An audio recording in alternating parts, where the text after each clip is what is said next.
আপনার কাছে আসছি কি কথা জিজ্ঞাসা করার জন্য, মানে টক শোতে মোবাইলে মানে অনলাইন প্ল্যাটফর্মে কিছু লোক কথা বলে যে জামাতে খাইলে হাদিয়া, বিএমপি খাইলে চাঁদা, মানে এইভাবে। ধন্যবাদ আপনাকে তো এই প্রশ্ন করার জন্য। চাঁদাটা কোন ধরনের? চাঁদা যেটা, এটা হইলো আপনার জোর করিয়া নেওয়া।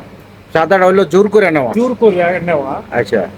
আর যেমন চিন্তাই করাটা, চিন্তাই আপনার এই চাঁদা, ডাকাত। চাঁদা মানে কন্টিনিউ, হ্যাঁ, মানে এটা এক মাসের মাধ্যমে একবার দিতে হবে। একবার, দুইবার, আর তিনবার। চিন্তাটা হইলো এই মুহূর্তে আপনাকে জোরপূর্বক ভাবে নিলাম, হঠাৎ করে ডাকাতি। এই সবটি কিন্তু একা ধারায় পড়ে, এক ক্যাটাগরির মাধ্যমে। আর হাতিয়া জিনিসটা এটা পুরোটাই উল্টা। উল্টা। যেমন জেবারের কাছ থেকে নিব, উনি আবার ইচ্ছা করে যদি আমনেতে, হ্যাঁ, ইচ্ছা করে যদি আমার কাছে, হ্যাঁ,